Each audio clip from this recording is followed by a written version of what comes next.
Good afternoon, everybody. My name is David Cedillos and Monica Jason.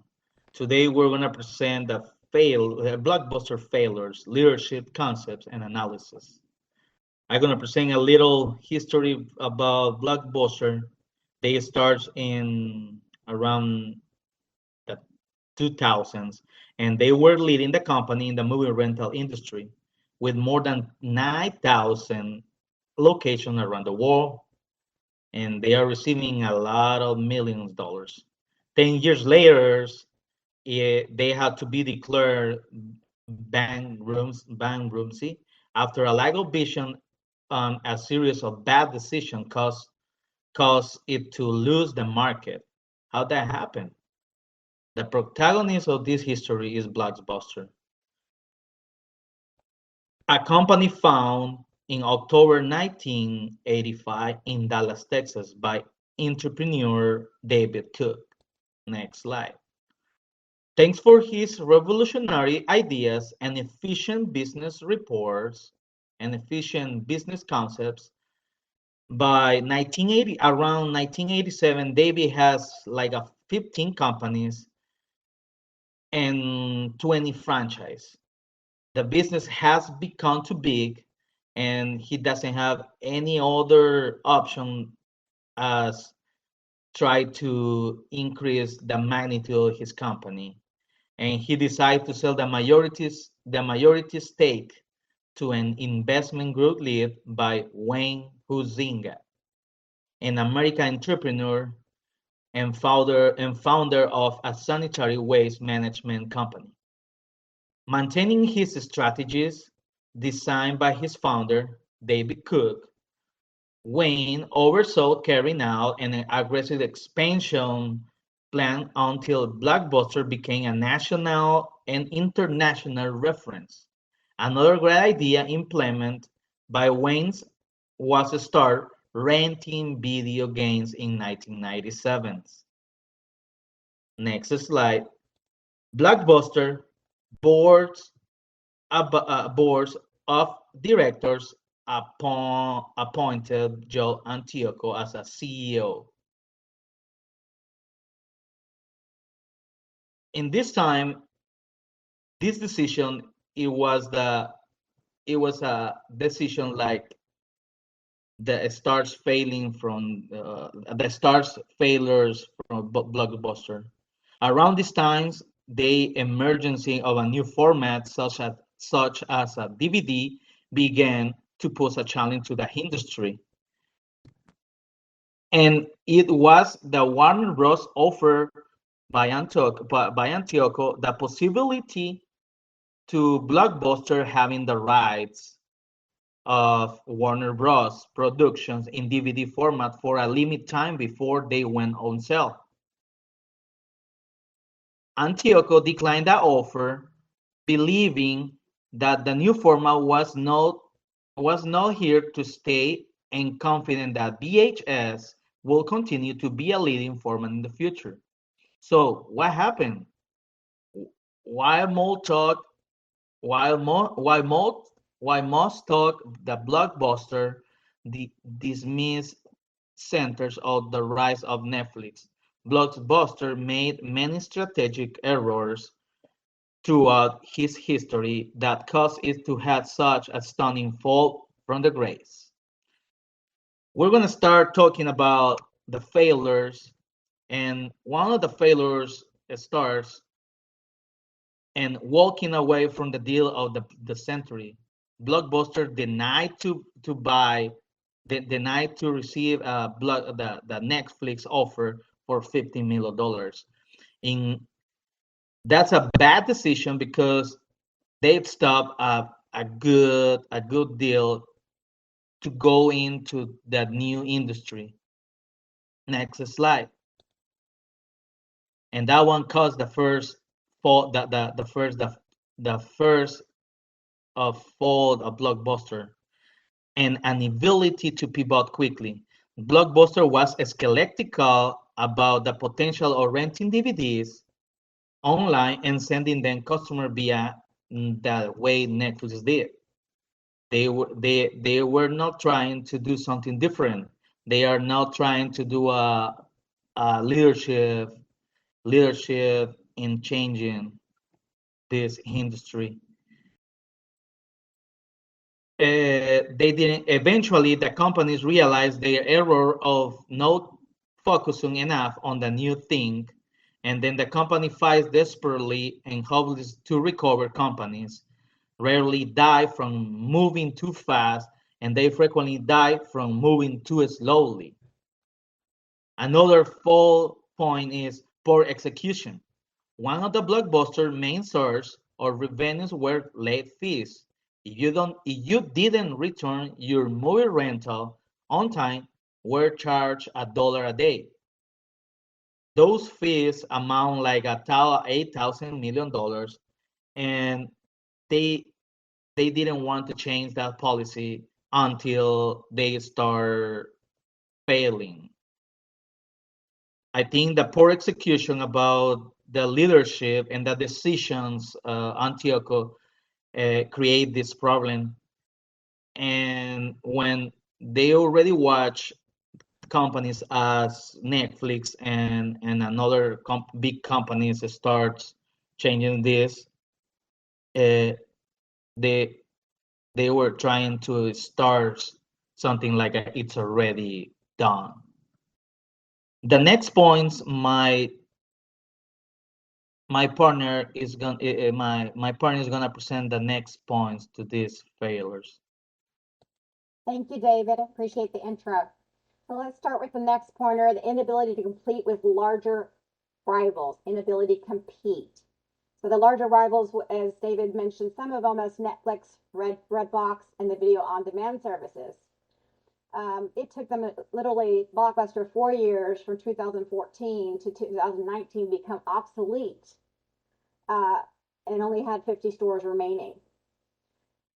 They, after, like David said, they rejected the Netflix merger or buyout of 50 million, which would have gotten them into the video on demand world, and they could have capitalized and become the grand video on demand blockbuster, company. Unfortunately, technology advance meant more competitors, and the rise, and despite the Blockbuster new boss John Antico focusing on brick and mortar. Again, like I said, they were focusing on the stores, and then Reed Hastings founded Netflix in 97 after getting frustrated in Blockbuster's $40 of late fees, which is what inspired him to build Netflix on a video on demand type of platform. So once Blockbuster realized that this was happening, it took them 2 years. By that time, when they had turned Netflix down for 50 million, Netflix had become a $1 million company that had surpassed them. And eventually they became a huge competitor. So what kind of leadership did we see here? This is this type of leadership that inspired confidence and support employees? Did he use emergent leadership that had a lot of influence on other group members? Or was it more of an ego driven? It was all about the way they had things run and they were used to running it. That's a good question. And that rises to my next point, a flawed business model. So they had too much debt because they had too many stores and the industry was changing. So that their business model wasn't working. Netflix flourished on their business model. Activist investors with the wrong vision focused on late fees, as David was saying earlier, and video game rentals. It worked, so they kept doing it. Did not stream, instead of contacting streaming directly with Enron and heading the project, they kind of shied away from it. The company failed because it was too much in debt and the industry changed. There were too many stores. Netflix made a better business model. And their whole digital phenomenon got rid of the need for DVD stores. And at one point, Reed Hastings went out to meet with Antico and proposed a partnership with Blockbuster. But again, as we stated, they turned it down for 50 million. Seemed like a lot of money, but it really isn't in the bigger scheme of things. Was this practical intelligence for the leaders? Being able to solve everyday problems using experience-based knowledge? Yes, it was working for them. So yes, it was practical leadership at the time, but when times changed, they needed a transitional leader. one who brings about positive and major changes in organization and structure. We didn't see that, and that's one of the main pointers of Blockbuster falling. You had the heavy debt burden, hubris. They had made a bunch of acquisitions and partnerships to build these massive stores across the nations, some in Canada, some in other countries. So they had this billion-dollar debt. Netflix had no overhead, very minimal overhead. So they flourished and surpassed Blockbuster. Blockbuster effect is what we call that now.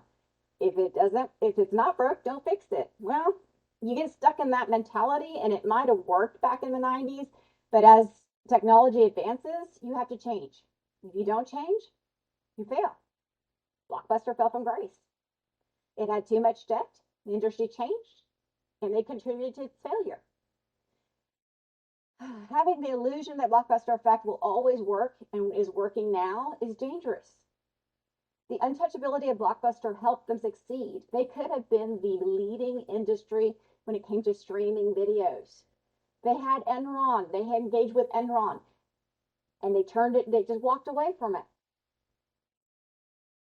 What they could have been today, they could run successful. They could have turned it around. They could have had a company that was flourishing. They could have coached their employees. They could have been listening to their employees.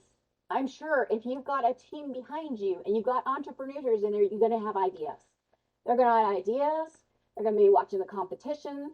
They're thinking how you can rely on other areas. And if they have nothing to do with your business, think innovative. The leader has the ability to inspire confidence, support among people who are in need to achieve organizational goals. Well, those organizational goals have to change with the times. A relational energy leader, workers derive from their leadership with their leader prompted them to become a more engaged in group. If you have someone who inspires you, if you have a leader that inspires change and leads you in that direction, you can flourish and you can change, but you have to change. Empower your people, empower your team. Don't micromanage. You're going to have to put your ego aside, listen to your team. You cannot lead if you don't have a team.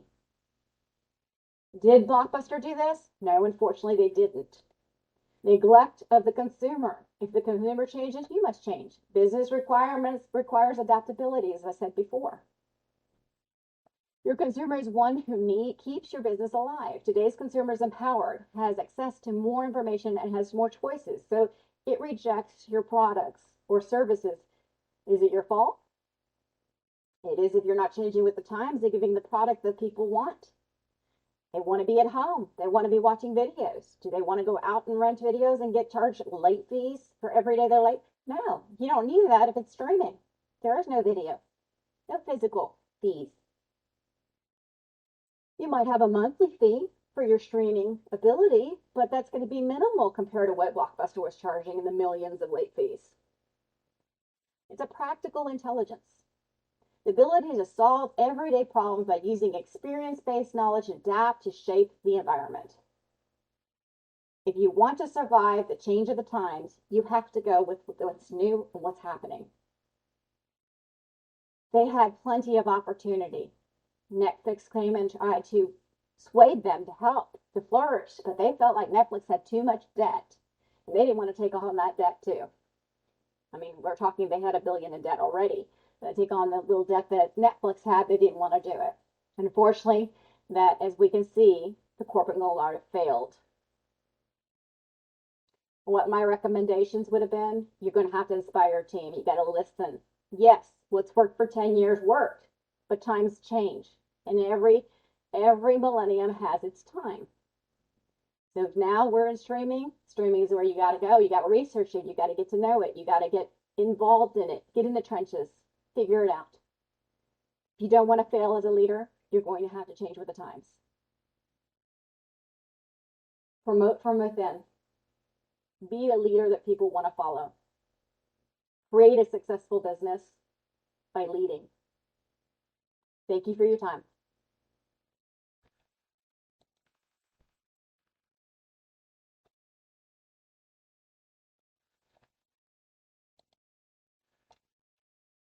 How do you feel?